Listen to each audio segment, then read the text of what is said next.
Do adults want to watch animated movies anymore? According to Mr. Chapek, they do not.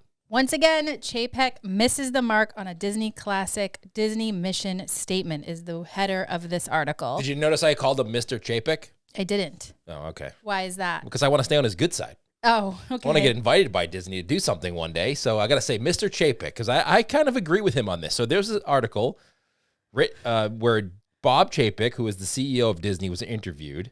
And he was saying in the article that when the kids go to bed, I'm going to summarize the article for everybody so they can read it. When the kids go to bed, the parents of those children are kind of sick of watching animated movies like Bambi or The Little Mermaid. And they want to watch more adult-appropriate content on Disney+. That's his theory. Okay. Now, I don't know if I kind of agree with him on this. Now, obviously, Walt Disney, if you go back to the beginnings of Walt Disney Studios, he said, we don't make animated movies for children. We make animated movies for the children in all of us. So that was the mission statement of the Disney company. But I do agree with him on the fact that, you know what, when you do watch animated movies with your kids, when the kids go to bed, you don't want to go watch an animated movie, so to speak. Yeah, but who's watching movies, like, who's thinking about, okay, I'm going to specifically seek out an animated film once my kids are in bed? I think he's more talking about the content moving forward that's going to be on Disney+. He wants to prepare people for possible R-rated content or more adult-oriented content. Wait a minute. That is crazy talk. R-rated content on Disney+? Well, if you look at Daredevil or The Punisher, that was more R-rated content, but it was on Disney+. Same with Deadpool, right? Like Deadpool's on Disney+. It's R-rated? Yeah. Does Deadpool? I didn't know. I don't know. Deadpool's an R-rated movie. Okay. And I don't know if he's necessarily meaning like R-rated content specifically. I think he's more gearing up people for more adult-appropriate content. For me, when I think of that, I think of more of the Andor series that just came out. Okay. Which you really liked. I did. I really enjoyed the Andor series, which is kind of a prequel to Rogue One, where they tell the story of how he kind of got into the whole revolution, so to speak. It was one show I really had a hard time following for some reason. You know, as these shows get deeper and deeper, they seem over my head. Yeah, they seem to get a little bit more hard to follow unless you really pay attention. Andor is almost one of those series where you need to watch it twice because you have to really put those references together and like how it started and who those people are. But I agree with Bob. I agree with him on this, that more adult-appropriate content is not a bad thing for Disney+. Well, let's quote him on here. So he was speaking at Wall Street Journal's Tech Live conference while discussing Disney+, the brand. And Chapek said, quote, "Our fans and audiences put their kids to bed at night after watching Pinocchio, Dumbo, or Little Mermaid. Then they're probably not going to tune into another animated movie. They want something for them," end quote.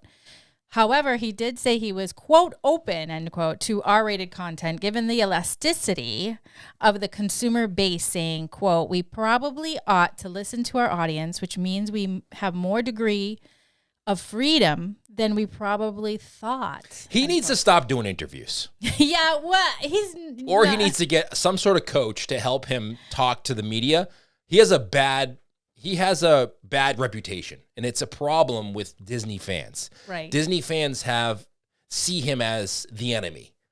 And they don't necessarily need to see him as the enemy, because if you look at what he's really saying, he's not saying that they're not going to do any more animated content. All he's really saying is we need to listen to the people who could be potential viewers of Disney Plus content. So I don't know, whenever this guy talks, all I think about or hear in my head is cha-ching, cha-ching, cha-ching. Like, we need to listen to our audience.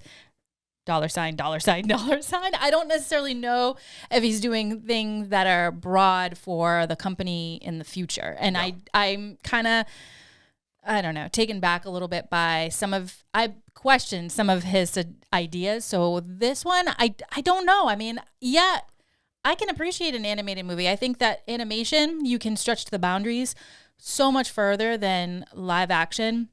Although I do want to employ actors and they're also very talented. I think there can be kind of a happy medium with that, because obviously actors have to be voice artists to be able to do an animated film. And I think that you can almost tell a story easier, maybe better when there's animation happening because you can, like I said, go a little bit further than the boundary. So I don't know if I necessarily want to say that adults don't want animation.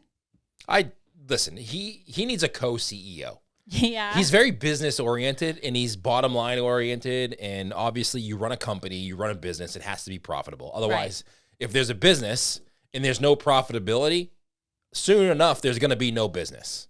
Well, right. So he needs a co-CEO that's more of the creative person. So that way he can say, all right, listen, I know you want to make money and you want to charge people for Genie Plus and you want to, but in order to do that, we need to come up with some of these new attractions or new shows or new movies in order to kind of sell that.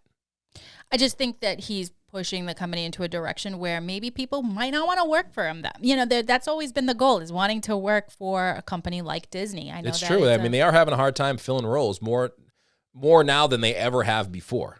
Speaking of, this is kind of staying on topic, but this is more to do with animation and the fact that you can push the boundaries. Recently, this was shared about Scarlett Johansson and Elizabeth Olsen. It was Spot the Deep Fake. They did this digitally enhanced version of so you had to guess which actress was computerized. And let me tell you, I had a really hard time. It's kind of crazy because I remember hearing on a movie set once that people have been kind of fearful of their jobs of going forward in the future, thinking maybe they're going to digitally add things like background actors in the future and actors in general. And this was the first time I got to look and say, wow, we're almost there. You know what's so funny about that is James Earl Jones, who does the voice of Darth Vader, sold his voice to Disney and Star Wars. Did you hear about that? No. So basically he said, listen, if you, forever in the future, you can use like a rendering of my voice. Yeah. Like an AI version of my voice in the future, and you can pay me now for it. That's basically what he said. So they purchased his voice for the future. So even in the future, James Earl Jones will be the voice of Darth Vader even after he passes away. Wow, that's pretty cool. They're going to use artificial intelligence to use his voice. So that's basically what you're saying. Maybe that's where it's going to go it makes me a little bit afraid for actors because I know. What if you could just say, all right, Scarlett Johansson, for $50 million, we're going to be able to use your likeness forever, but we don't need you to act.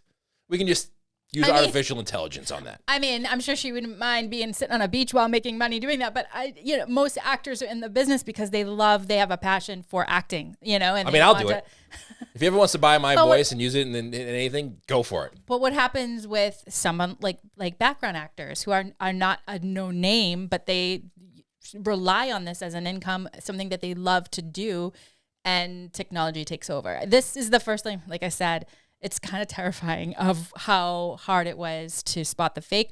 For me anyway, some people said they could see telltale signs, like there were some kind of movements on Scarlett Johansson's face when she twitched it, but you really had to have a keen eye That's to interesting. notice it. So I thought that was interesting. Well, question of the show. What do you think? Do you watch animated movies, or do you agree with Bob Chapek, or do you disagree with him? Do you think Disney should continue to create animated movies focused on more of the adult side, or do you think that he's right? And you know what? As adults, we don't want to watch animated movies. We want more R-rated content for Disney Plus. Let us know in the comments below.